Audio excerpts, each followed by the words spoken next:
aqui na região da Galileia. E agora nós vamos navegar aqui no mar por onde Jesus passou. Aqui teve muitos acontecimentos bíblicos. Eu digo para vocês que aqui eu acho que é uma das regiões mais bonitas de Israel. E esse é um dos passeios mais incríveis que nós vamos fazer. Estamos aqui na região da Galileia. Aqui Jesus andou sobre as águas. Aqui ele acalmou também a tempestade.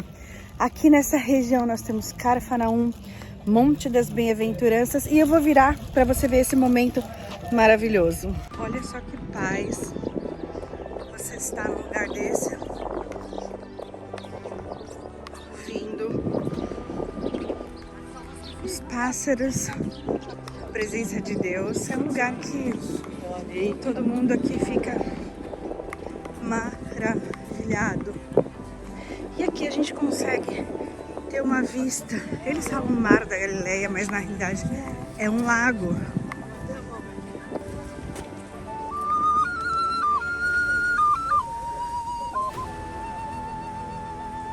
Nós estamos aqui no Mar da Galileia e nós vamos entrar agora em um museu onde foi encontrada a réplica e conta realmente a história.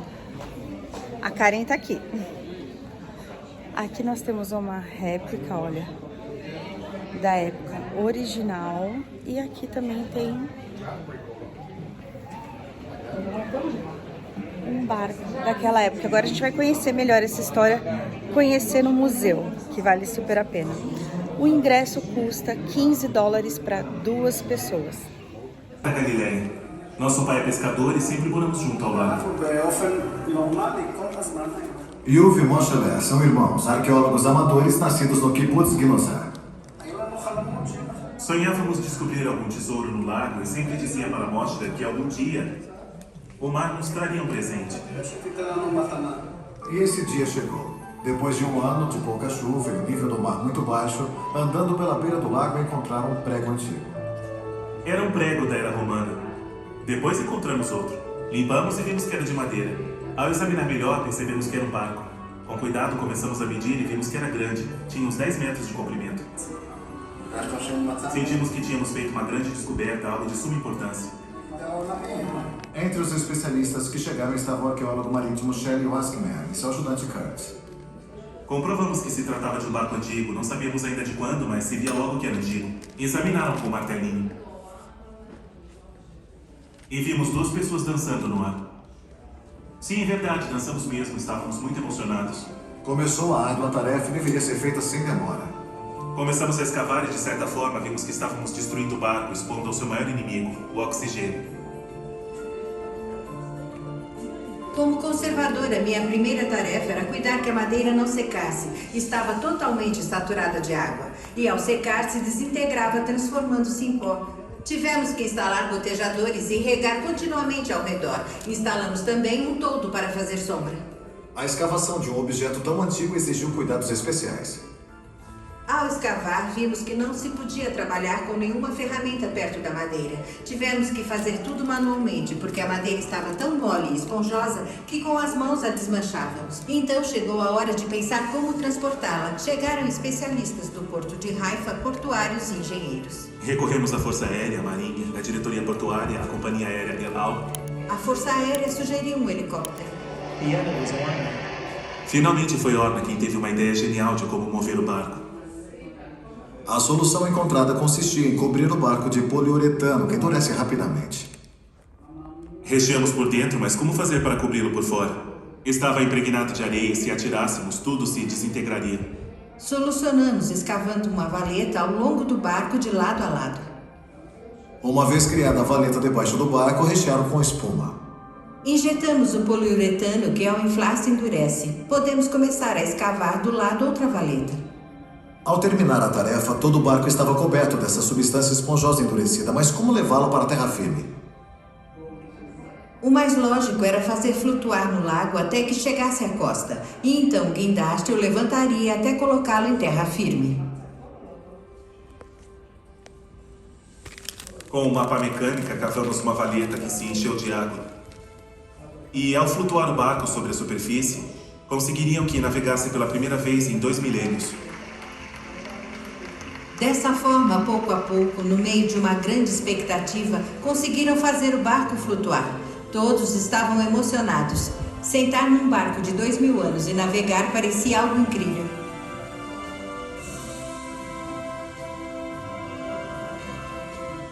No dia seguinte, quando chegou o guindaste para erguer a embarcação, vimos que era um trabalho muito perigoso. Qualquer erro, o barco poderia se desintegrar.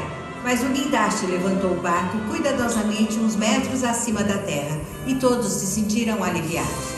Compreendemos que tínhamos conseguido completar a primeira fase, o que foi muito difícil.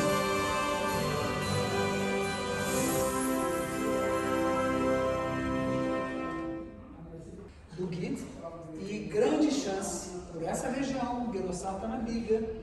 Jesus mandou os discípulos irem para o outro lado do mar da Galileia a partir de Guenossar. E subiu no Monte Alto, vou mostrar do barco para vocês, um Monte Alto possivelmente, Monte Alto, que ele subiu para ter um momento de intimidade com Deus, né? Um momento de privacidade. Então o que eu quero chamar para vocês, ela falou assim, entenderam? Vencemos a primeira etapa. A segunda etapa é quando tiraram aquele poliuretano todo e chegaram a isso. Como? Se uma coisa que estava estagnando. Teve todo um processo de fossilização, tá? De fossilização, a gente tem aqui, aquela parte lá, processo de banhos com materiais mineralizantes que pegaram aquela matéria que estava estagnando e aquilo ali então se mineralizou, que é o que a gente tem hoje aqui. Tá bom? Queria que a gente caminhasse aqui o que a gente viu no fim, basicamente, que é a flutuação na primeira etapa com o poliuretano.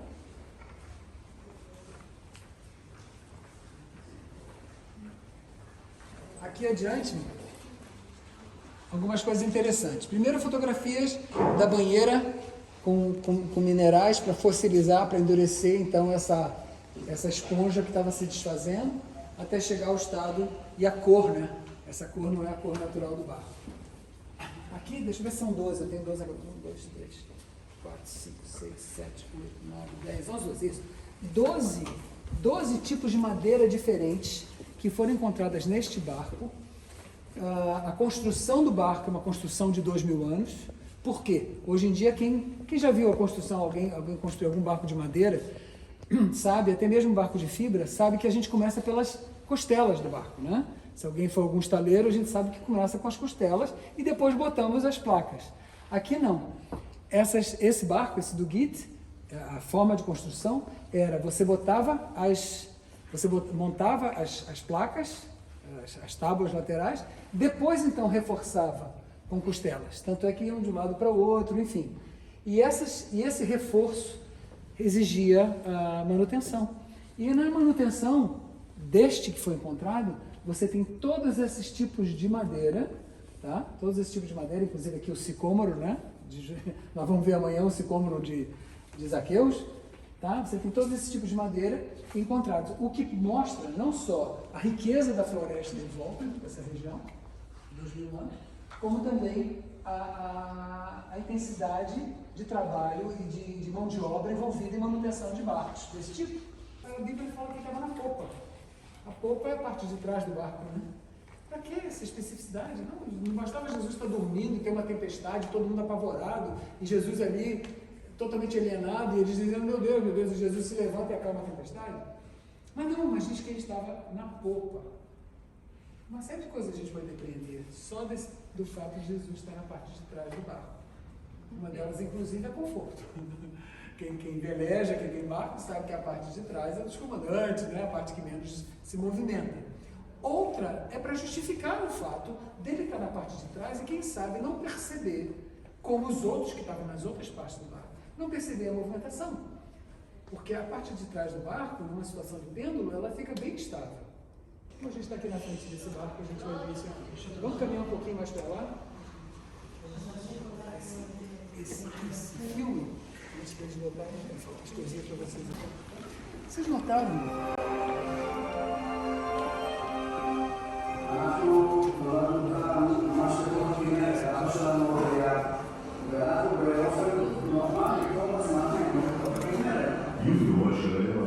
Do Mar da Galileia, formato de? Coração.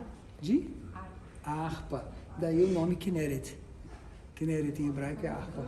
Então você tem formato de harpa e você tem ali entrando o Rio Jordão e saindo do Rio Jordão. No Mar da Galileia é um mar vivo, frutífero, abençoador, né? Porque recebe e dá.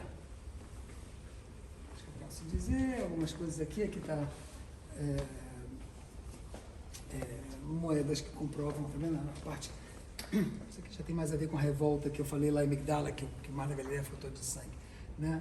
A revolta judaica de 66, prévia à destruição do templo em 70. Isso aqui já não é muito um assunto que muito detalhe para agora. Basicamente é isso aí. Assim que a gente sai do passeio da visitação, tem um museu aqui, que nós já temos vídeos gravados também aqui no canal do YouTube. Tem uma réplica também do barco aqui de Jesus. Naquela época, estava um vento lá fora. Olha só. Essa daqui e esse aqui também, olha, uma réplica de como foi encontrado o barco naquelas épocas. E agora nós vamos visitar uma outra lojinha que também tem aqui, você saindo. Gente, olha que linda a lojinha, eles já estão chamando a gente. Olha, 41 shekels. Vamos ver essa bolinha. Olha que coisa linda, 81 shekels. Aqui tem muita coisa bonita. As menorás, chofar, bora, joias. Aqui você tem os óleos com as essências. Olhinho, olha ali, 18 nis também. Então você tem muitas coisas. E uma das coisas que eu acho mais linda são esses romãs aqui, gente. Olha isso. 650, são peças artesanais. Essa loja é simplesmente linda. Você vê o acabamento desses 120 nis.